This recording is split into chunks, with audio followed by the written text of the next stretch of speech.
Всем здравствуйте! На этом уроке мы рассмотрим внешний вид ткани после окрашивания. Много споров о том, как закреплять краску, какая краска более стойкая, какая менее стойкая, ну и тому подобные вопросы. Но есть один общий для всех акриловых красок момент. Это все-таки нужно иметь в виду, что это домашнее окрашивание. Все краски, которые выпускаются для ткани, это краски для натуральных тканей. А то, что ими получается окрашивать синтетику, это просто приятный бонус. Ну, представьте, что пластик ложится на пластик, зацепиться краски не за что особо. Ну и, конечно, со временем краска будет сходить от трения. Вопрос только в том, сколько какая краска продержится. Ну, в фигурном катании подольше, там юбка не взаимодействует ни с какими поверхностями, а в гимнастике, конечно, поменьше. Перед тем, как выполнять окрашивание той краской, которую мы используем впервые, или просто давно не пользовались ей, мы делаем вот такие вот тесты, которые вы сейчас видите у меня на столе. Этот образец окрашивался целиком, а затем был разрезан на такие полоски тесты после одного дня сушки. Вернее так, вечером мы окрасили образец, а утром уже приступаем к тестам. Ну вот одну часть мы оставляем для сравнения, а две другие части мы тестируем. Это еще не все. Есть еще двухдневный тест, но сейчас давайте пока поговорим об этом однодневном образце. И, кстати, почему один день, 2 дня и тому подобные вещи? Потому что у разных производителей есть какой-то период, в течение которого краска должна укрепиться на ткани. Как правило, производитель требует закрепления краски при воздействии высоких температур, ну, утюгом, да, мы закрепляем краску. Кто-то выполняет эти инструкции, кто-то считает, не считает нужным это делать. Помним, что все же краска предназначена для натуральных тканей, и для синтетики утюг просто не всегда целесообразен. А есть еще требования, предъявляемые к хранению краски. Краска не должна храниться при минусовых температурах. Акриловые краски очень боятся перепадов температуры, и особенно этому подвержены флуоресцентные цвета. В каких условиях хранилась краска до того, как она попала к нам, мы, честно говоря, понятия не имеем. Но наш поставщик, например, утверждает, что вообще все условия хранения соблюдает. Ну, достоверно все-таки мы этого не знаем. Я знаю, что многие мастера вообще не обращают никакого внимания на вот эти вот моменты, которые я только что озвучила. На условия хранения, там, закрепления краски. И вообще не имеют проблем. Не сталкивались с неприятными ситуациями или просто не обращают внимания на такие, в кавычках, так сказать, мелочи.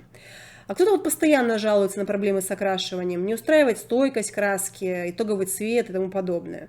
Ну, нужно смириться с тем, что это рабочий процесс, и если проблема появится, вы должны знать, как с ней справиться.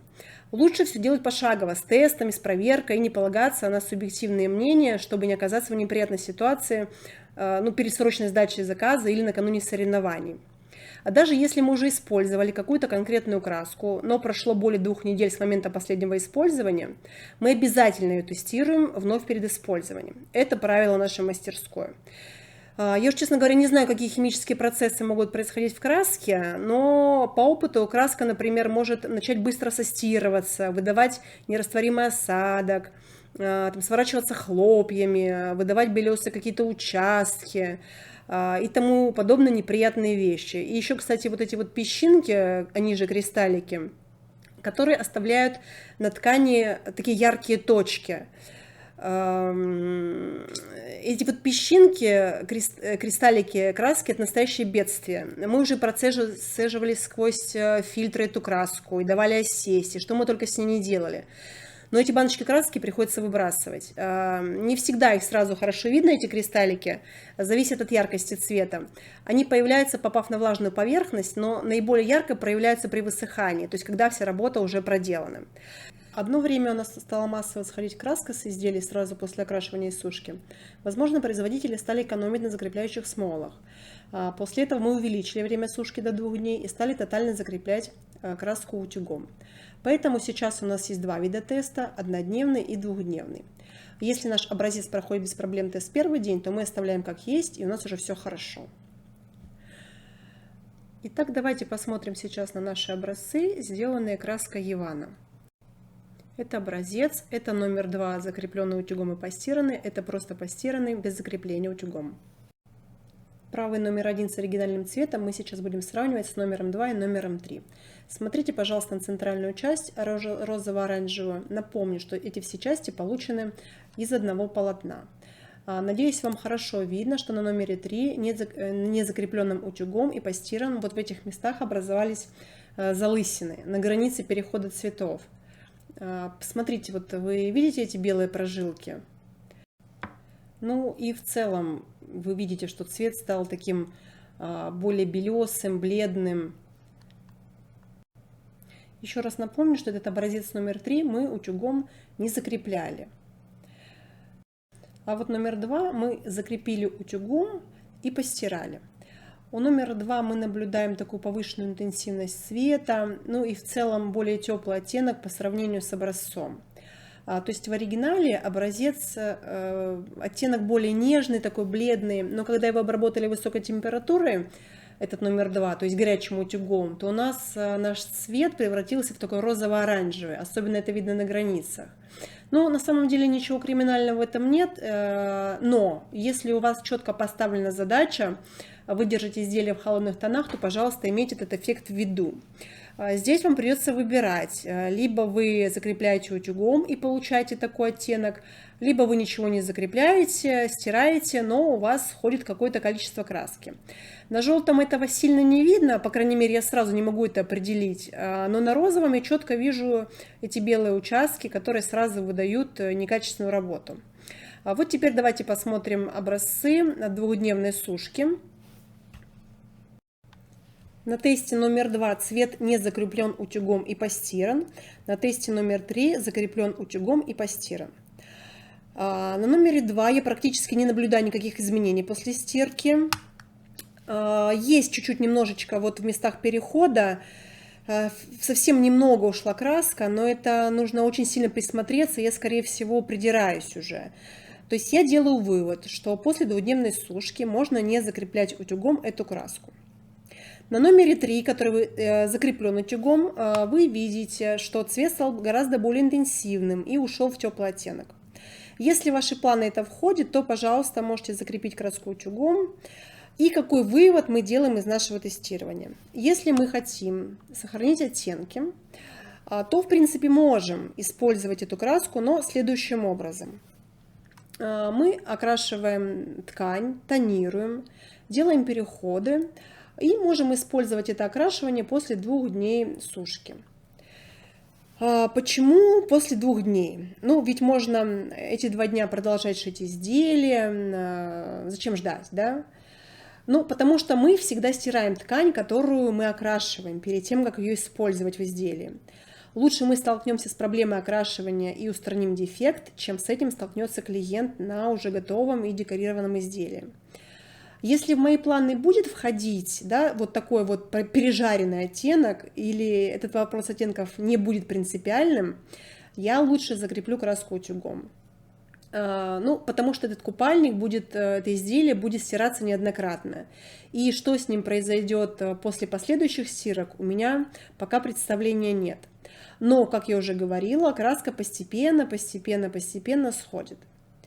Поэтому мы предпочитаем все-таки, если нет строгих критериев по оттенку, иногда мы даже планируем повысить насыщенность таким способом, мы всегда закрепляем краску утюгом, чтобы уже гарантированно краска сходила с меньшими темпами с нашей юбки.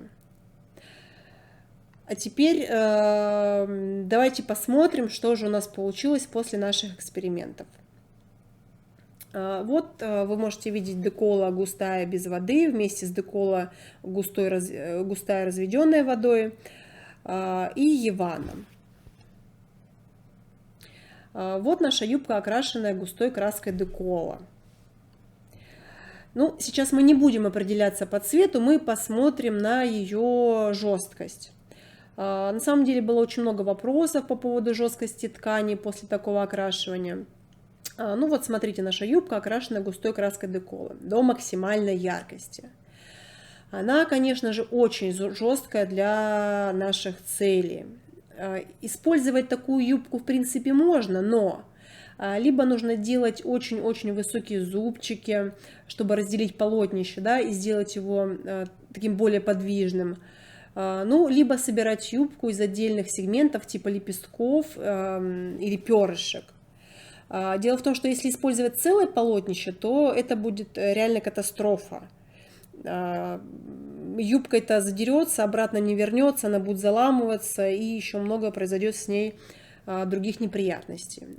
Ну, поэтому либо зубчики делаем повыше, либо вообще разделяем на сегменты. Следующий наш образец – это тестовый отрез сетки. Если вы помните, на нем мы делали подбор цветов. Использовали мы краску Евана и небольшое количество краски Декола на там отдельных участках. Вот все оттенки, сделанные краской Евана в классической технике акварельного окрашивания, получились очень бледными, такими пастельными. Эту краску в сочетании с классической техникой хорошо использовать для тонировки пастельных оттенков. Ткань практически не изменила своих свойств. Она по-прежнему подвижная и пластичная. И вот Декола, да, там кусочек вы видите, густая с водой, она, конечно же, пожестче. Но не до такой степени, как предыдущий образец. А это юбка, окрашенная с использованием альтернативной акварельной техники краской Евана. Это наработка нашей мастерской для придания большей насыщенности растекающемуся окрашиванию. Напомню, что такое окрашивание выполняется на ткани не просто влажные, а прямо такие мокрые. Вот эта юбка практически сохранила свою подвижность, как вы можете видеть. И там есть небольшая такая жесткость, но она уйдет в процессе стирки и работы с этой юбкой.